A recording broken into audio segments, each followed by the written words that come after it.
most influential jurists, not just of our era, but of any era, one whose dissents were often considered as historic and meaningful as the majority and concurring opinions she wrote. She was a forceful and thoughtful judge and was an icon in the legal field long before she became an icon in popular culture. And for us in New Jersey, we remember the special role our state played in her life. From 1963 to 1972, Justice Ginsburg was a sought-after professor at the Rutgers Newark School of Law, as well as an advisor to the Women's Rights Law Review.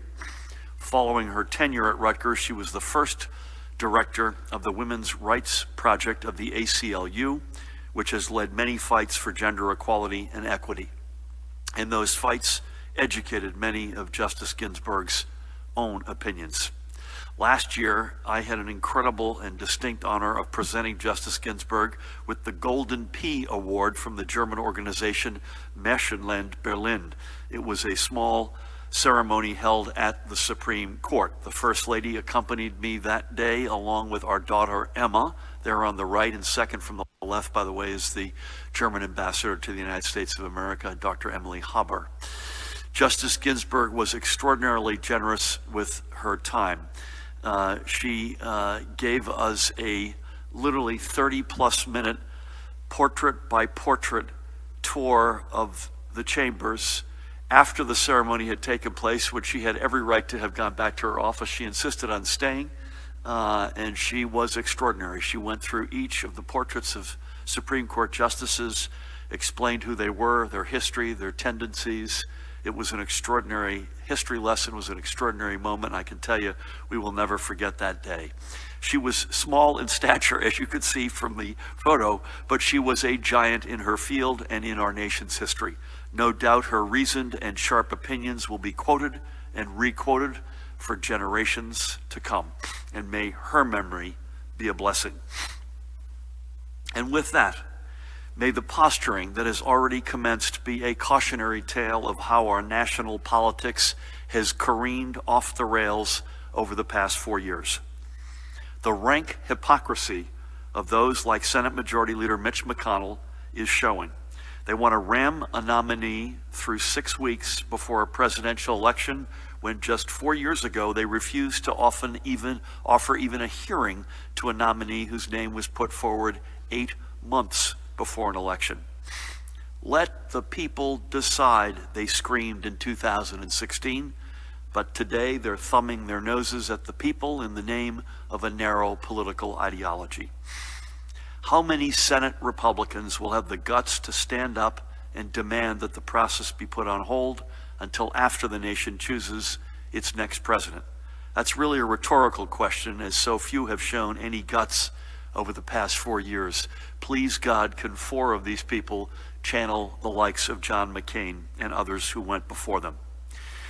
But for them, this isn't about the nation's future. It's about reasoned jurisprudence. It's a blatant power grab by those whose mission is to undo decades of civil rights progress, protect polluters over the environment, gut health care for millions of Americans, and deny a woman the right to make her own medical and reproductive decisions.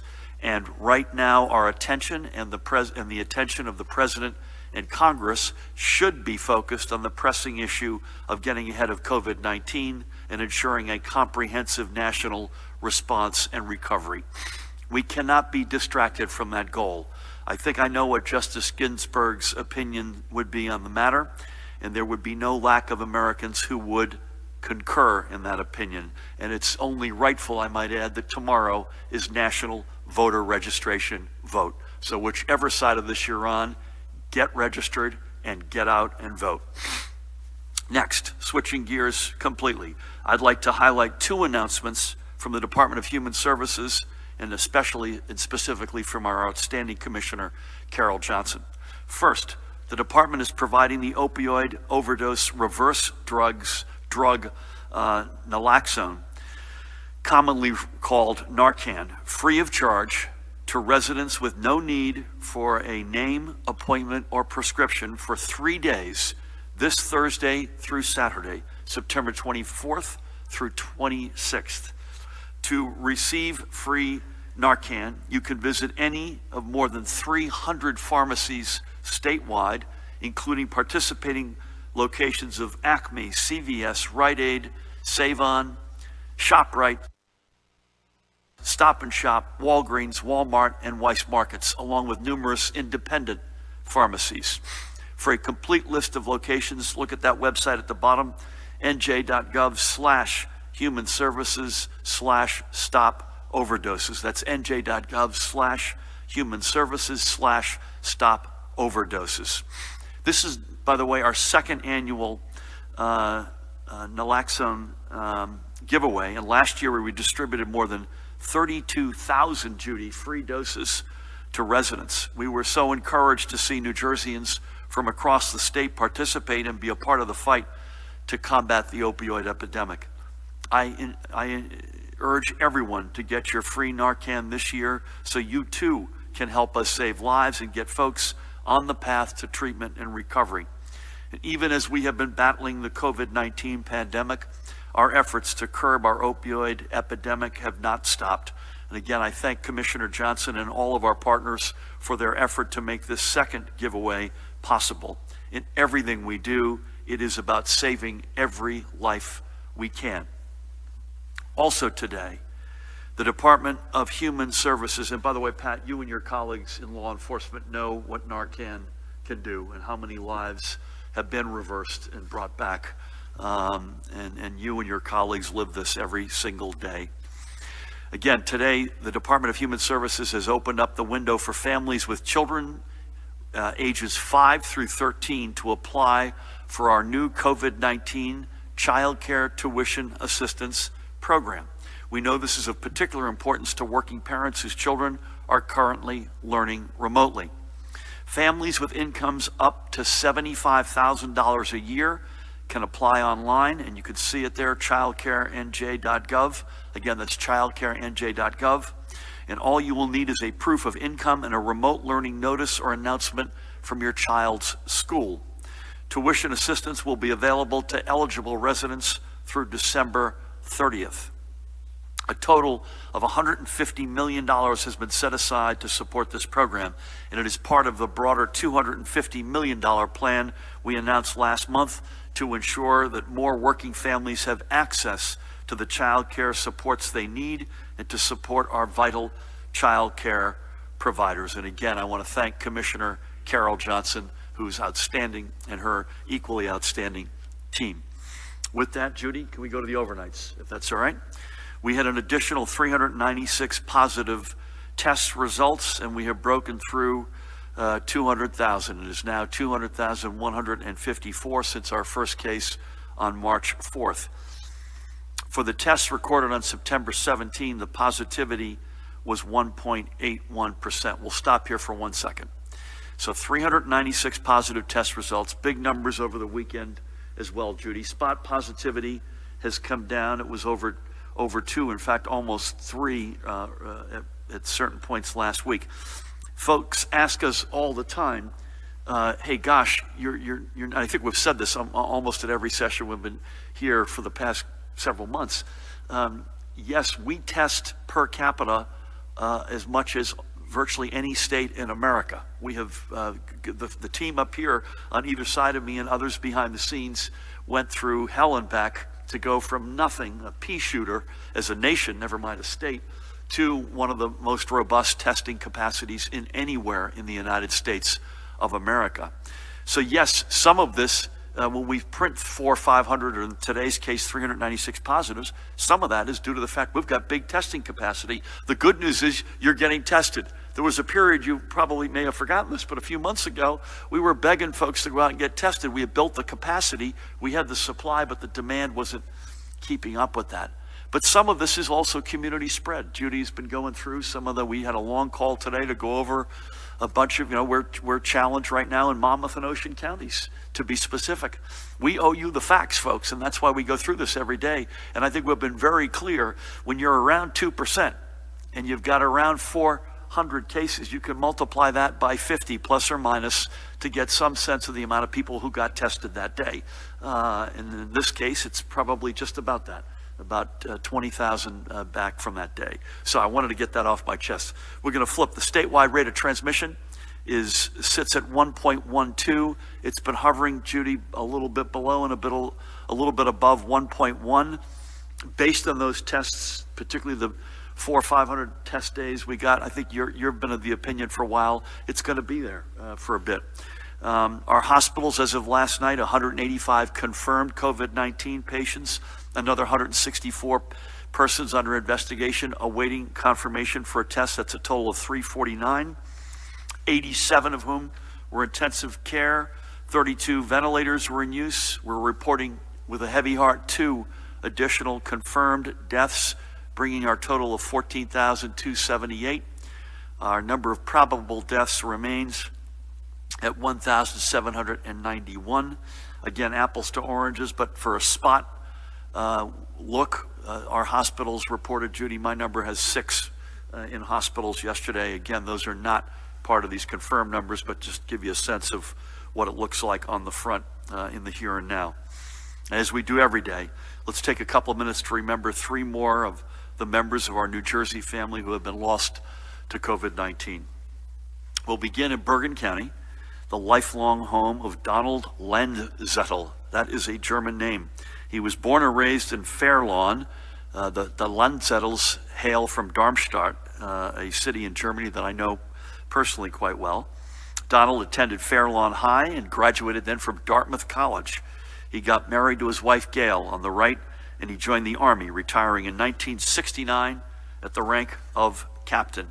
In his private sector career, Don was vice president and retail manager for the Fairlawn-based and family-owned paint company Landzettel and Sons Laison Paints. But service was a calling.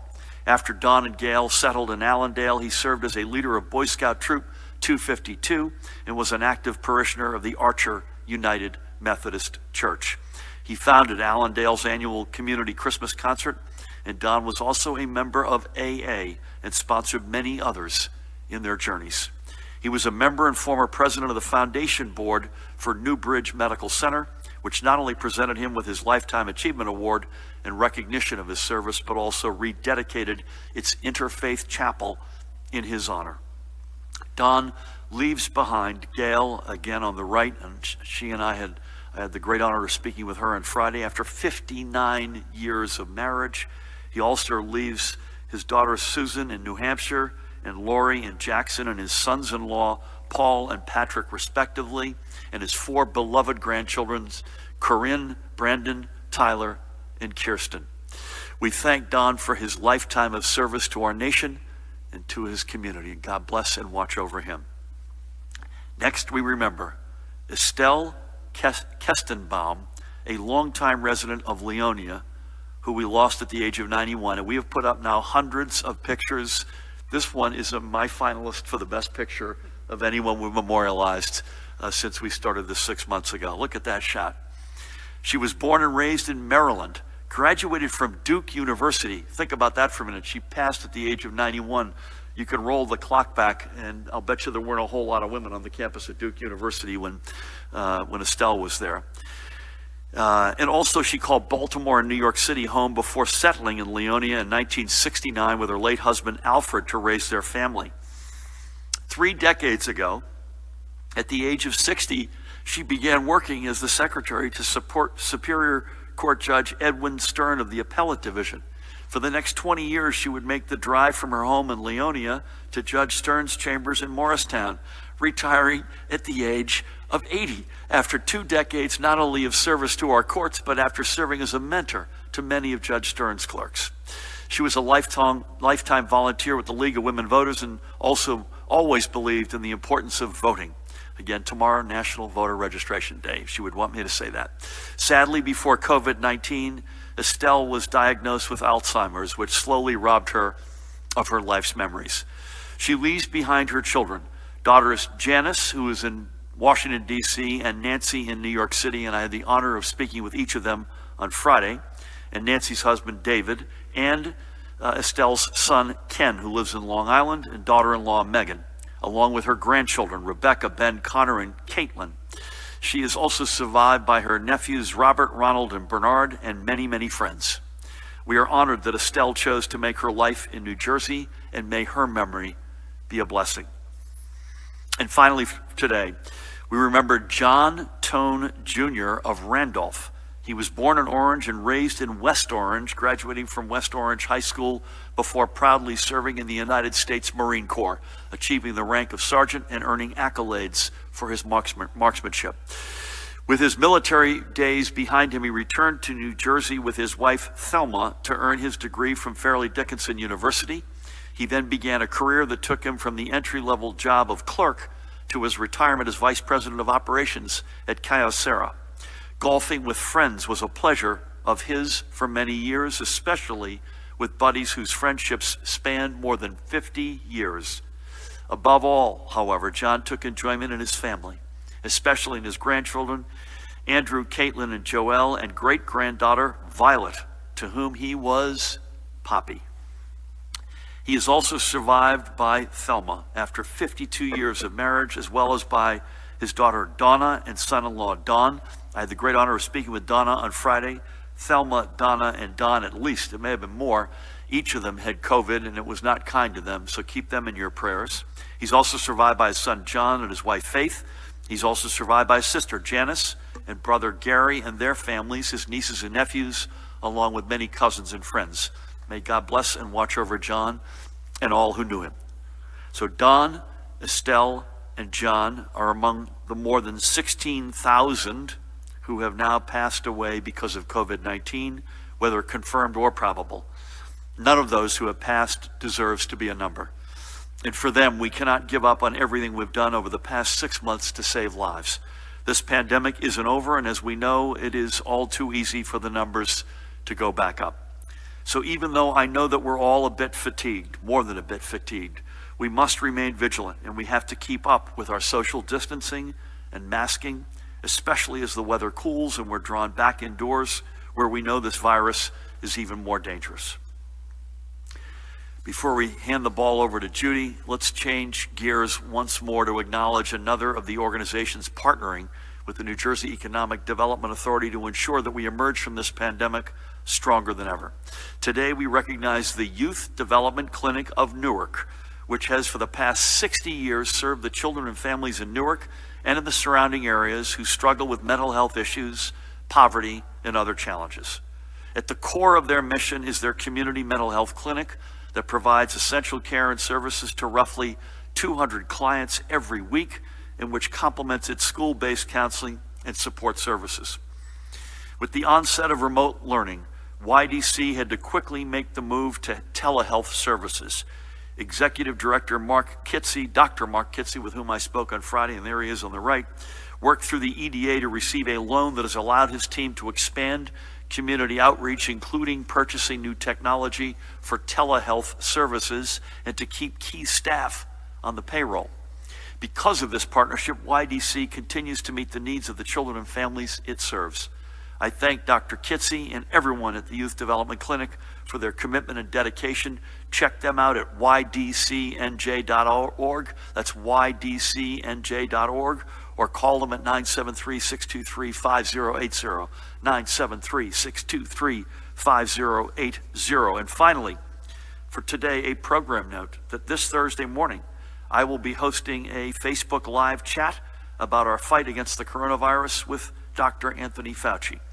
That live stream will be available on my Facebook page, so go to facebook.com/Governor Phil Murphy and join us at 11:15 a.m. this Thursday, September 24. Again, that's facebook.com/Governor Phil Murphy.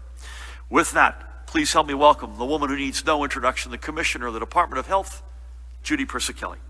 Thank you, Governor, and good afternoon. The COVID-19 public health emergency has taken a toll on the mental health and the emotional well-being of our residents. All of us have experienced a significant disruption in our day-to-day lives. We've been separated from loved ones, friends, and colleagues. Some of us have lost those closest to us from the illness. Many of those who have recovered from the illness still struggle with long-term health effects, and many families have been financially devastated. Grief, uncertainty, Isolation and lack of socialization with colleagues and friends has impacted all of us.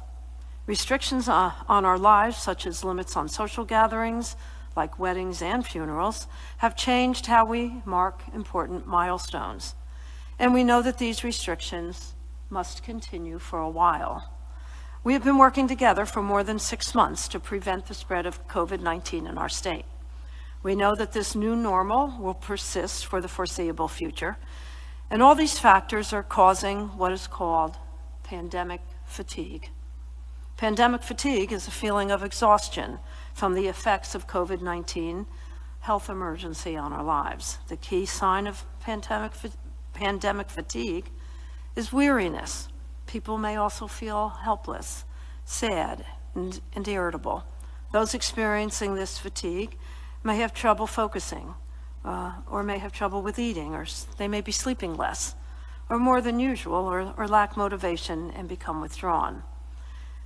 While we may be feeling burned out, it's important that we take steps to care for our physical and mental health. Work on getting more sleep and eating nutritious foods. Unplug from social media and the news. Go for walks, read a book, try another activity that can help calm your mind. Connect with others by a phone call or a video chat, or social support is vital to mitigating stress. As tired as we all are from battling of the pandemic, we have to continue to take precautions, such as wearing face coverings and social distancing, because this virus is still circulating, and we need to stay the course in this fight. It's like running a marathon. It's a long race, and we are all going to get to the finish line, but it's going to take time and perseverance. We know that when individuals are dealing with mental health stressors, some may turn to alcohol and drugs to cope. This May, New Jersey saw the highest number of suspected drug-related deaths seen in any month, not just for 2020, but for 2019 and for 2018 as well. Overall, the state has seen a 12% increase in suspected drug-related deaths from January to July 2020 when compared to the same period last year. Initiatives to get Narcan, naloxone, into the hands of more residents are vital for battling this epidemic right now. I encourage New Jerseyans to visit a participating pharmacy and to get this overdose reversal drug for free so that we are all ready to help save lives. Earlier this month, as the governor shared, the Department of Health, Department of Human Services partnered to deliver more than 11,000 free doses of naloxone to 179 emergency medical services teams throughout New Jersey. EMS clinicians have been responding to an increase in overdoses in the state, and we wanted to ensure that they have the tools they need to care for their patients. The department is also expanding our 5 Minutes to Help training.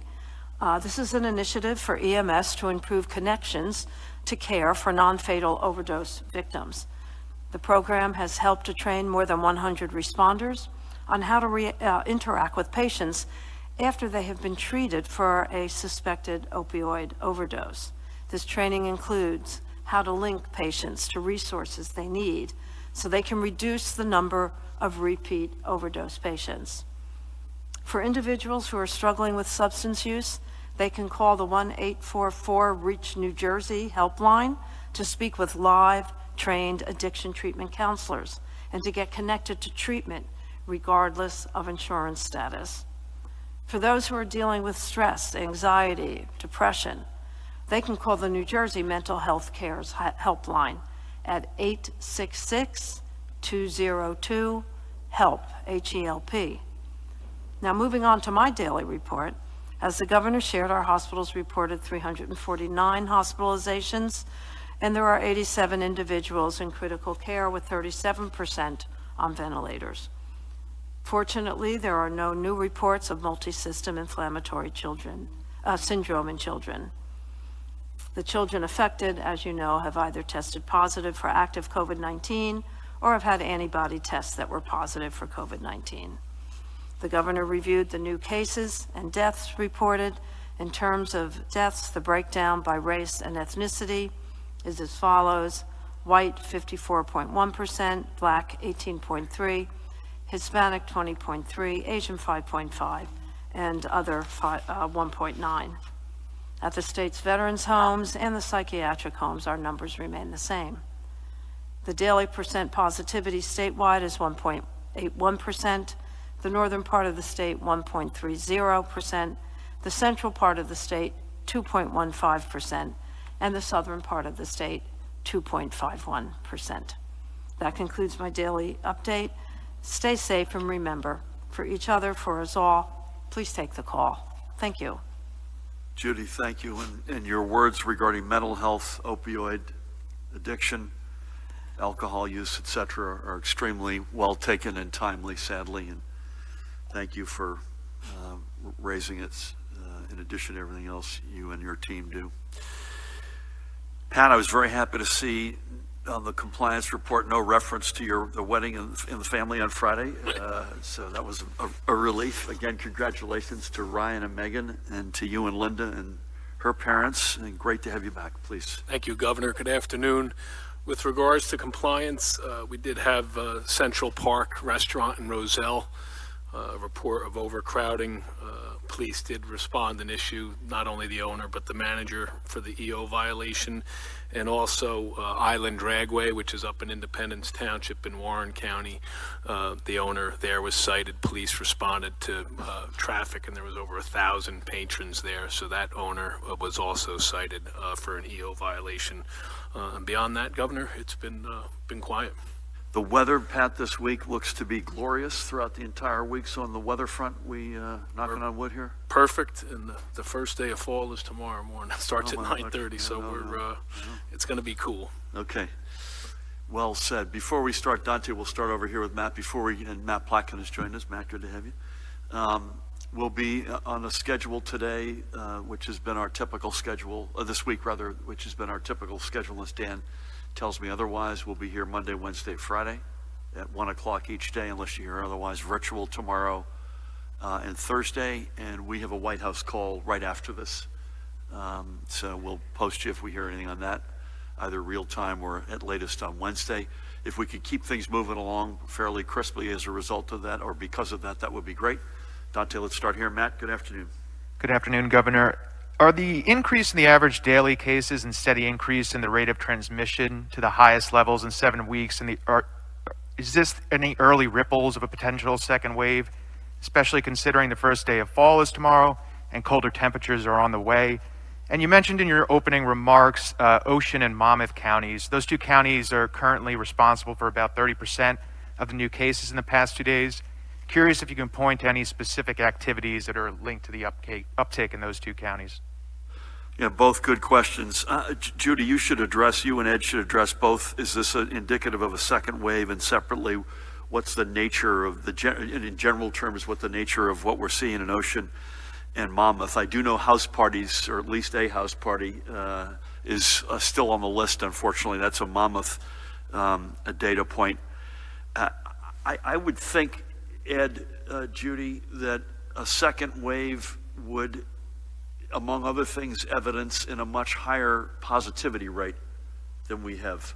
So I'm as the amateur here, I'm personally of the opinion this is part of the ebb and flow, and partly explainable by specific events, and partly explainable by a lot of testing capacity. But with that, Judy, do you want to chime in, or Ed? Well, we remain vigilant every day throughout the whole state, looking at what we would call a second wave.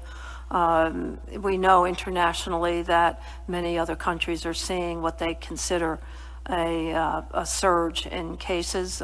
Israel, as an example, has gone down into another lockdown of the country as a result. But I don't think we're seeing anything specific. I'm going to look at Ed, and he has eyes on this every single day, every minute of every single day. I'm going to let him share his thoughts on it. And Ed, specifically, would we, as one indicator, am I right or off base here, you'd see a higher positivity rate? Is that accurate? We would expect to see a number of different things. Certainly positivity, assuming we're testing enough, would be one of the early things that we'd expect to see. We'd look at number of new cases, we'd look at visits to emergency departments and so forth.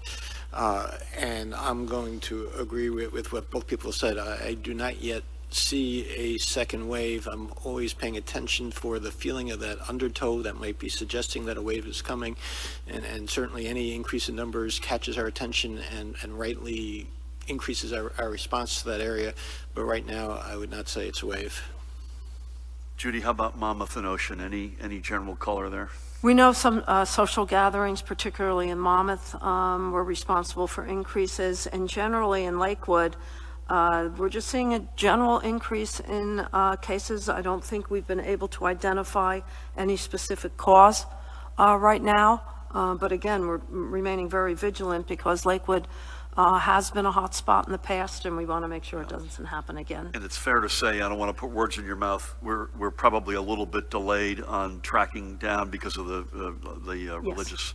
We have redeployed additional contact tracers into Ocean County, particularly to track down the cases in Lakewood, but the religious holidays were somewhat delayed in getting calls to the individuals. Thank you, Matt. Dustin, good afternoon. Good afternoon. Senate President Sweeney said today that baby bonds won't be included in the next budget, and the Star Ledger reported that you agreed that tax increases on cigarettes, guns, boat sales, limousine rides, and opioid manufacturers are also out. In reaction to that, and can you explain your apparent willingness to back off on a bunch of tax increases? What details do you know about the network connection issue that led to more delays at motor vehicles today and left the agency unable to finish transactions? And do you know what's being done to fix it and when? And is NJ Transit's proposed transit grid project in Kearney subject to the new environmental justice law you signed? If so, has this been communicated to NJ Transit? And what's next now that the project has gotten federal approval to move forward? Thanks. Thank you. Again, don't go down my throat, but I'm not going to have anything more to say on the budget. The committee hearings are tomorrow, and I believe the budget will be, assuming it gets out of committee in the respective chambers, I believe the full vote would be on Thursday.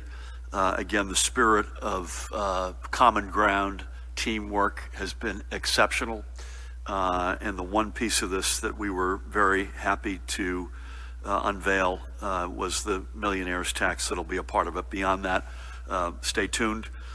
I'm told, just literally real time, Dustin, that all locations at MVC are back up except Edison. That is that's hot off the press. I can't give you I can't tell you what the reasons were, other than it was a system breakdown. And Matt Plotkin may want to correct me if I'm wrong on Kearney. This is something that our team is clearly looking at, not just in light of the environmental justice legislation, but it's a project that we've been reviewing and will continue to review.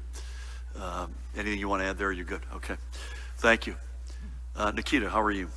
I'm well, Governor. Thank you. So I just have two for you today. I should keep this in mind in future days, right? Yeah. You talked earlier about the death of Justice Ginsburg, and I was wondering, this has become an issue on the national level, but in New Jersey, would you support barring judicial nominations in the last year of a gubernatorial term? And then separately, there's a controversial ad running in the 7th Congressional District put up by the National Republican Congressional Committee. And I was just wondering what your take on that ad was. So I've not seen the ad. Can I come back to you on that? And I've not thought about that. It's a very good question in terms of barring judicial appointments in the last year. I have tended to be, so I don't want to speak out of both sides of my mouth, but I was pretty clear and on the record that I thought it was a miscarriage to not hear Judge Garland's candidacy in 2016, particularly eight months out. And I'd secondly say you can't have it one way one year and a different way when frankly the facts have not only really changed, but they're much more acute in this case. But it's a good question. I've not given it thought, and I will do that. And I'll come back to you, Dan, on the ad. I've not seen it. Perhaps you and I can watch it after this, and we'll give you a reaction to it. Thank you. Sir, please. Question for Judy Persicelli. Commissioner, can you bring us up to date with the progress of the contact tracing app that's been deployed on college campuses this week? And then also questions for you, Governor. What's your reaction to the CDC posting over the weekend that the coronavirus spreads mainly through aerosols and their reversal on that finding today? Does this change anything for state guidelines generally and specifically for in-school education? And if anybody on stage would like, it would be great if you could reiterate how COVID-19 spreads so we can clarify for the people of the state. Thank you. I appreciate your asking me that question, but I will defer. I will say this, by the way, the Motor Vehicles Administrator, Sue Fulton, has come in. Vendor software issue caused interruption of network connections. Online transactions were not affected. We, meaning MVC and OIT, worked with vendor to fix the problem. By the way, it is already fully back up and operational. So that's the hot off the press answer to that. I will say this, what concerns me, the experts will answer the question in terms of how it's transmitted and the specifics, but the notion of injecting politics into institutions that have historically, through administrations on both sides of the aisle, have been beyond reproach in terms of their independence is really discouraging. And we have tried, I will say, I'm not patting ourselves on the back, we have tried at every single step of the way, even when the news was really bad, even when folks did not want to hear it, even when we didn't like what we saw, we have been upfront and called balls and strikes as best we can. So I'll let the experts answer the specifics, but the sort of back and forth on the guidance and the evidence of emails that are showing enormous political pressure should be completely and utterly unacceptable to the American public, and certainly to the 9 million of us here in New Jersey. Judy and Ed. I'll talk about the digital app. I don't have a full report. It was reported to me this morning that they're working out some bugs, and we hope within the next 2 weeks to deploy it throughout New Jersey. But I'll give a full report at our next presser on how it's going, or I can get back to you. I'm going to let Ed talk about. First of all, we have great respect for CDC, and we have great respect. MMWR has been around for as long as I've been around, and great respect for that publication. But maybe, Ed, you could give some color on that. When we talk about how the virus is spread, what we're really talking about is this. When people say droplets, they're saying that these are the larger particles that tend to come out when you cough, when you sneeze. They don't travel very far. They fall to the ground quickly. That's why we talk about 6 feet distance and so forth. When we talk about aerosols, we're saying that these are smaller, lighter particles that can float in the air. And because they can float in the air, they have the ability to conceivably go longer distances or stay in the air for longer periods of time and then infect more people. It's really often not one or the other. It's often somewhat a continuum, meaning when you speak, when you cough, when you do those sorts of things, you're not producing either just the smaller particles or just the bigger particles. You're producing a mixture of both, and how much the virus hangs on to each of those and how much each of those plays a role is still something that isn't completely understood. So basically what you're hearing the discussions go back and forth on is basically how much we think that those viruses can be in those smaller particles and can go longer periods further away. And this is something that we are still learning. Certainly, we pay attention to everything that the CDC says. We read and pay attention to things that other scientists are saying, that the World Health Organization and other people are saying, as well as evidence ourselves that we get. So as far as specifically the CDC changing its guidance right here, again, we pay close attention to it, but it hasn't directly impacted what we're doing day to day. I would just also, I mentioned earlier when Pat was speaking that we have a great week of weather ahead of us. I think the more all of us can be outside, and the longer we can do that, the better. And I would say, secondly, we have to live our lives, right? So we have to get back into school. We want to get back into gyms and dining both in and out. But I'm personally, again, I'm the amateur on this one by a long shot. I think you assume the worst and hope for the best. You know, just be smart. Assume that it's around us and behave as though it is, and again balance that with living our lives. And God willing, that's a balance we can strike. Thank you, Dave. Good afternoon. Hi, Governor. I think Matt was referencing this earlier. The statistics from last week show that 22% increase in COVID cases according to the COVID-19.nj dashboard. You've talked, Governor, about the fact that it seems like large gatherings, especially with younger people, is basically responsible for this. Is that still the case? And is there anything else going on? And if it is the case, is there anything we can do? Because so far it seems like nothing seems to register with these younger folks. Also, Judy, if you would be kind enough to expand on your pandemic fatigue comments beyond alcohol, increased alcohol and drug abuse. I mean, what are some of the signs and symptoms of fatigue, COVID fatigue? Would you include the mask droop syndrome as part of this? One personal note, I did notice this again, and I have been thinking of not done it yet, and I told Dr. Ed this. I've been considering announcing myself as a representative of the health department when telling people they're required to wear the mask over their nose. I have not done that yet. But I mean, what's going on here? Is this part of this COVID fatigue, the sloppiness, where people, it's like they're too tired to do it or something? And how do we try to respond to that? The last question, nursing homes have, many of them, the rapid COVID-19 tests, but my understanding is the health department does not want them to use it and will not accept these tests. Could you explain what's going on with that and whether any of these tests are more accurate than others? And wouldn't that be helpful to try to spot this kind of stuff at the long-term facilities quicker? Thank you. Dave, a point of personal privilege. Before I begin the answers, I want Pat to add a little bit of color. This gets to the pandemic fatigue, opioid challenges. Pat just came up with a fascinating statistic.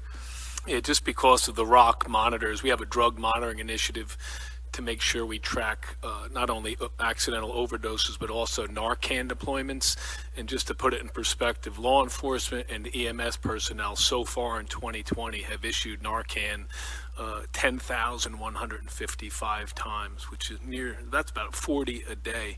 So to the governor's opening remarks and the points that it's a life-saving drug, I have it in my truck. Every trooper has it. Law enforcement throughout the state have it, and that's why the citizens should take advantage of that giveaway, because it is a disease that has killed over 50,000 people in America last year, and we need to save as many lives as we can, and hopefully get those folks to recovery coaches and into programs that ultimately save their lives in the long run. Thank you, Governor. Pat, presumably, you don't have it at your fingertips perhaps, but presumably that number is up this year over last year, would you guess? Yes, I believe it is, Governor. I can come back on that later in the week, too. So thank you for that. I wouldn't say, Dave, it's only kids, but there is a disproportionate amount of what you're tracking of sources of this with younger folks. Judy, I don't want to put words in your mouth, but we had as we always do, have a warm-up call. No evidence as we sit here of in-school transmission. No evidence that it's related to playing sports, and yet you've got kids on sports teams who have it, we believe at the moment, for collateral reasons. And obviously that's something that tracking down. Gathering to worship is another potential source. Services of kinds, whether it's funerals, weddings inside. So it's not entirely kids. And what else can we do is a good question. We're going to continue to test the heck out of the state, continue to enforce. And by the way, the compliance is overwhelmingly in a good place as it relates to places that we can influence and enforce. So gyms, restaurants overwhelmingly are doing the right thing, to pick two houses of worship overwhelmingly doing the right thing. Again, I think this is an ebb and flow reality. And again, we're in as good a shape as any state in America, but I think it is with us. And the question is, we have to collectively continue to mitigate what with us means. I appreciate your willingness to walk up to somebody and claim membership in Judy's team for the Department of Health on mask covering. I assume it is that. I mean, Judy, I assume people, as I said earlier, people are fatigued. And then lastly, you've got a very specific answer, I know, on the nursing home rapid antigen test, so please. And just on the pandemic fatigue, I think that the overwhelming feeling of helplessness and wanting this to end is different than willful ignorance of wearing a mask when you think you're invincible. If you're young and you say, well, my friend had it, he or she just got a little sick. I can do that and no problem. I think that's a different issue. The issue we were talking about is the emotional well-being of people really being affected by such a change in our normal day-to-day lives. As far as the antigen testing, I'm going to let Ed talk about the analysis that we keep ahead of on the antigen testing and the utility of it, not only in nursing homes, but generally. And by the way, Judy and Ed, this is not specific to New Jersey either. This is a debate that's national. Is that fair to say? Yeah. So when we look to diagnose the virus, there are two tests basically that can be done. One is the old PCR test, which can be done in a lot of different ways, and it has the advantage that it is the most specific and sensitive. It can pick up tiny amounts of virus, and the reason it can do that is because it works like a copying machine where it keeps on replicating the virus until it gets to be enough that it can measure. The big disadvantage to it is that it's slower. It can only be done, well, almost only can be done at major laboratories. It is means the turnaround times are hours into days, and occasionally it's gotten as long as weeks, although we're seeing it much better now as far as that turnaround time goes. And it's also a much more expensive test to use.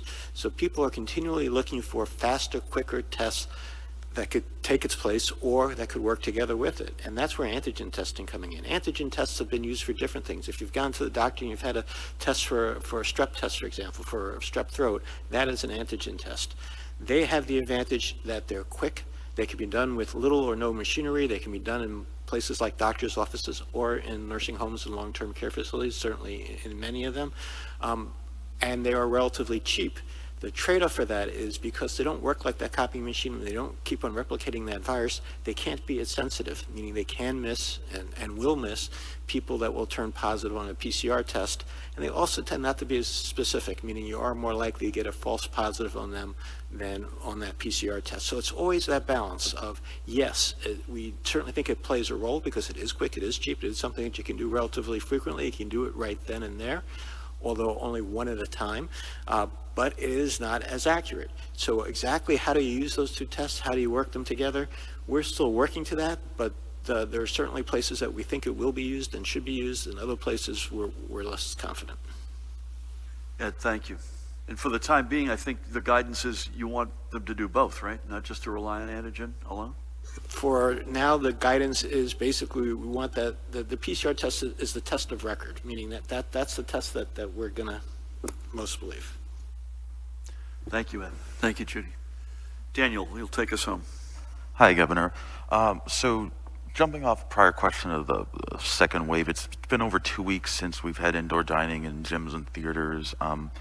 What has the data shown? Are these increases in new cases and transmission and positivity coming from that? I mean, you had said that the owners are doing a pretty good job with sanitization and social distancing and face I'd say very good job for the most part. Okay.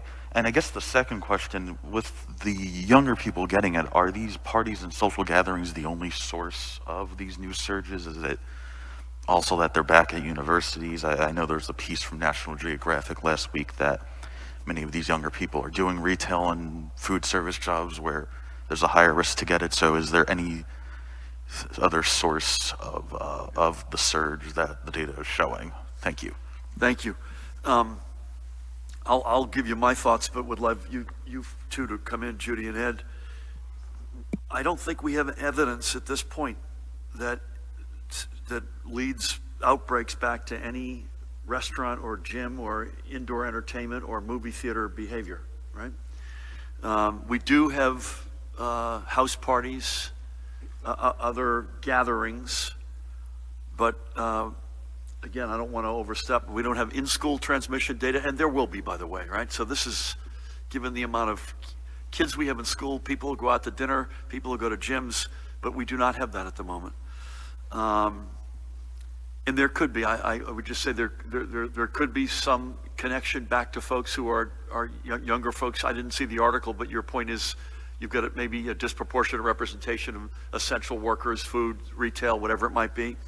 Perhaps, but again, I don't know that we've got data that supports that.